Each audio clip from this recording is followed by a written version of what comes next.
Yes, I'm going to tell you all about the time when I traveled to Alaska. Are you familiar with this sign for Alaska? I know most people do the AC coming from your forehead to your face, but this is a sign that they tend to do for Alaska.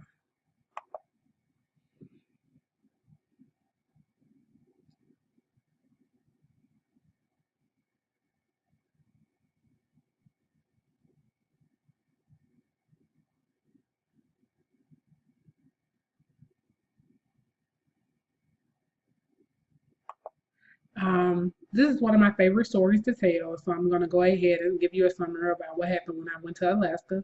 I was there for about 4 weeks, and I was never experienced with meeting bears until my trip to Alaska. So I'm going to tell you about my first encounter with bears.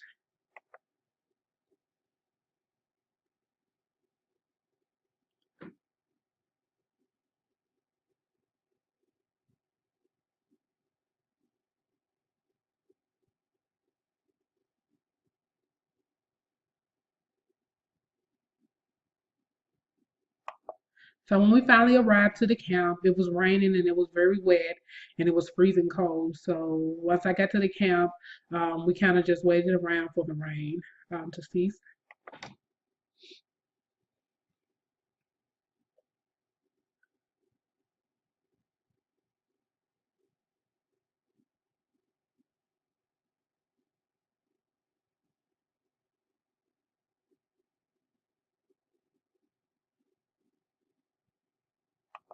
So I kind of hoped that the rain would stop overnight. So basically, we just rode around and we kind of glanced and saw the different sightseeing things to see while we were there.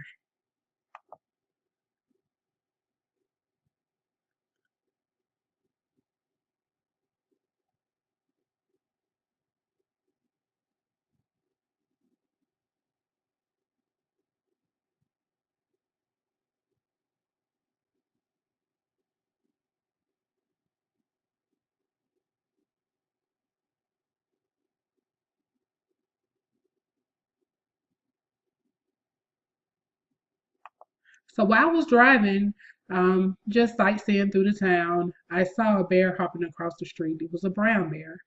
And I was nervous because it was my first time seeing a bear. I didn't know how the bear would act. I didn't know whether the bear was hungry, whether it would try to eat me. I didn't know whether to get my phone and take a picture because this was my first encounter with a bear.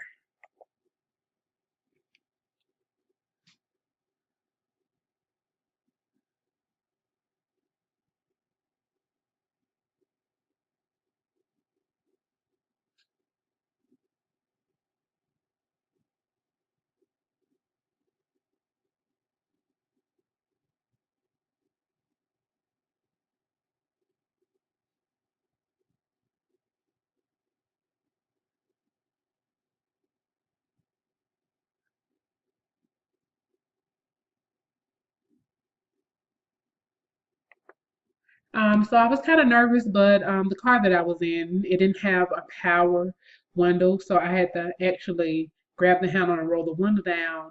And I was kind of nervous the whole time. So I took out the camera, or well, I took out my device so I can get ready and take a picture. And I noticed that the bear had already left. So I continued driving along, and it continued raining after arriving to the camp, and it still was cold and wet. And I was kind of nervous because I didn't know whether the bear would maybe come to the camp because I had seen the bear not far from where the camp was.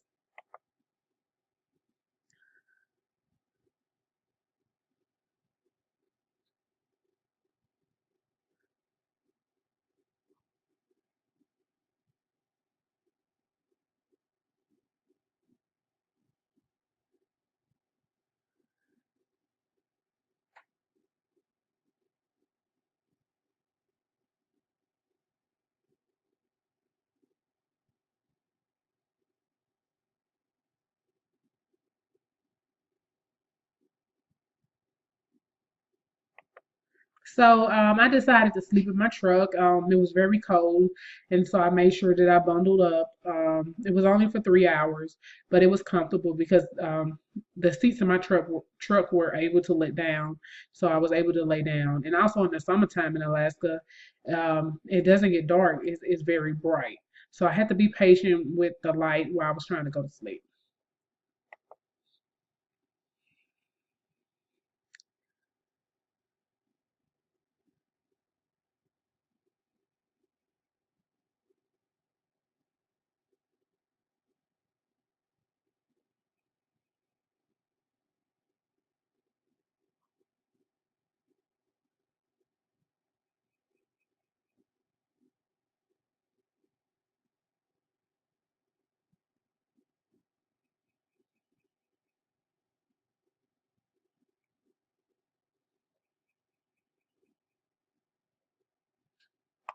So later, I went on up toward the north to get to the camp.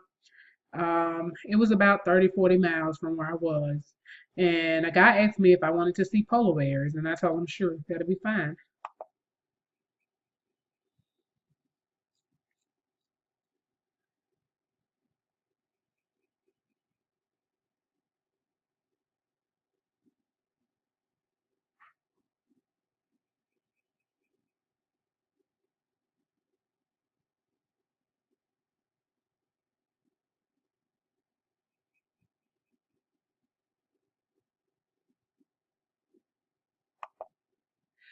So we couldn't drive up there, so we walked. And as we walked, and we finally made it to the place where the polar bears were, I saw two polar bears sitting on two big things of ice, and I saw them jump down in the water. And also, they hunt, and the meat and the bones that they find, they leave for the polar bears.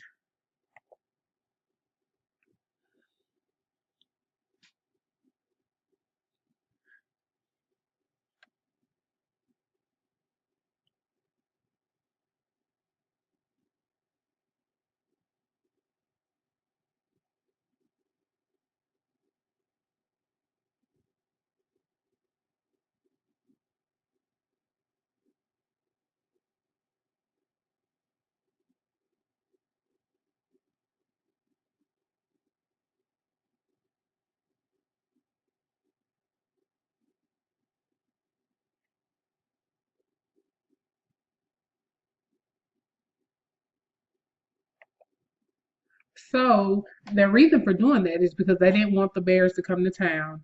They kind of did that to keep them isolated and so they can stay in the area where they were. And it was funny to me that the bones were black and red, and the meat was kind of dark.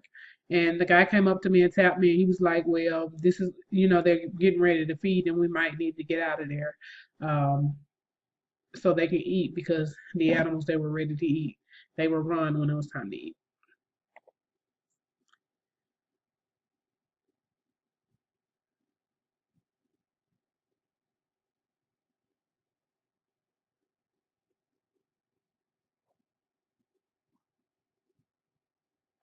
So we kind of went back and we waited, and finally they came to eat, and then I saw that the only thing that was left was the fur from the fox. The body, the meat, and the bones were gone, but you still could see the fur.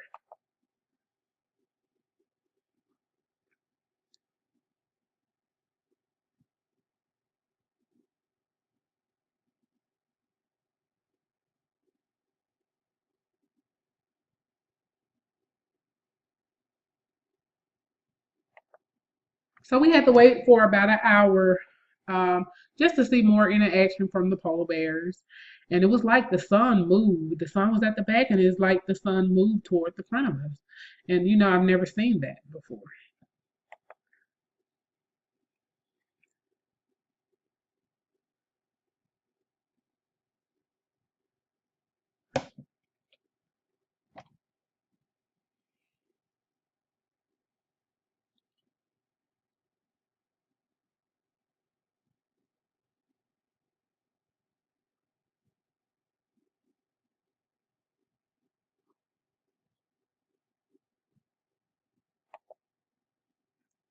So the sun had moved in front of us. It was about noon,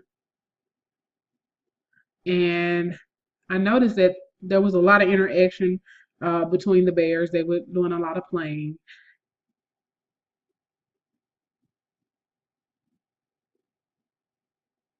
and also it was very cold out there. It was about 30, 33 degrees out, so it was freezing cold out.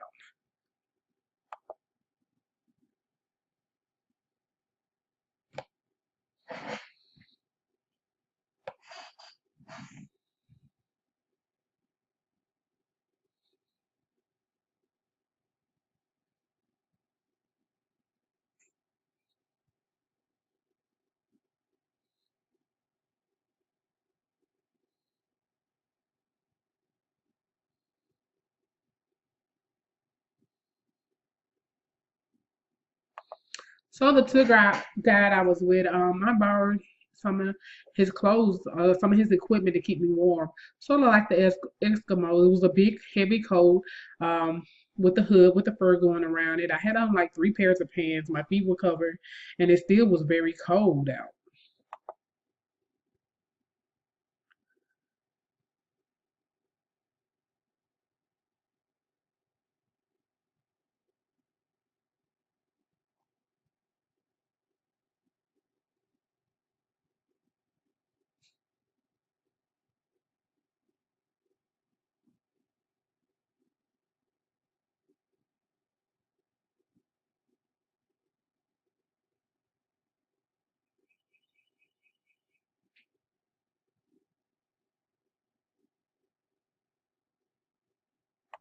So it took us a while before we arrived back to town, and I was so cold that I could barely walk.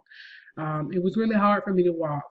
And once we got back in town, I saw some of the medical staff there.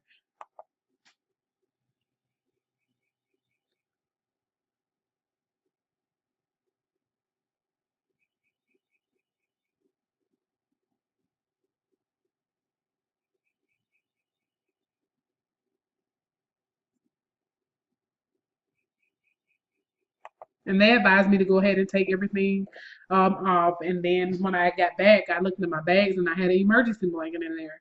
And I wanted to just try it to see whether it worked or not.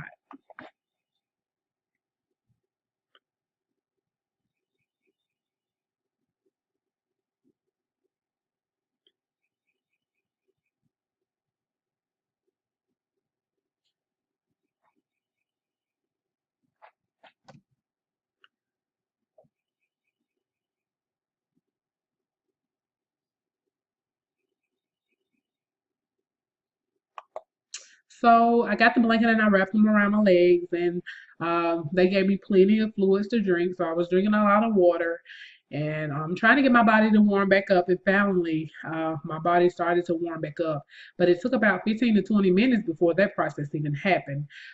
So then I got ready to bed, and I think it was just because I wasn't used to being out in that type of weather.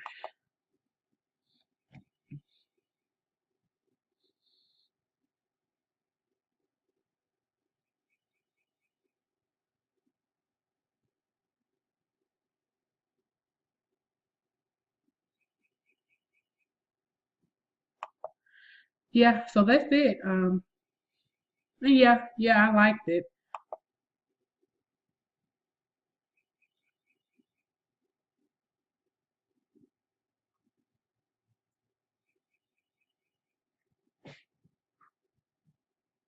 And I want you guys to tell me, why do you think it was a challenge? Yeah, you're right, because it was in Alaska.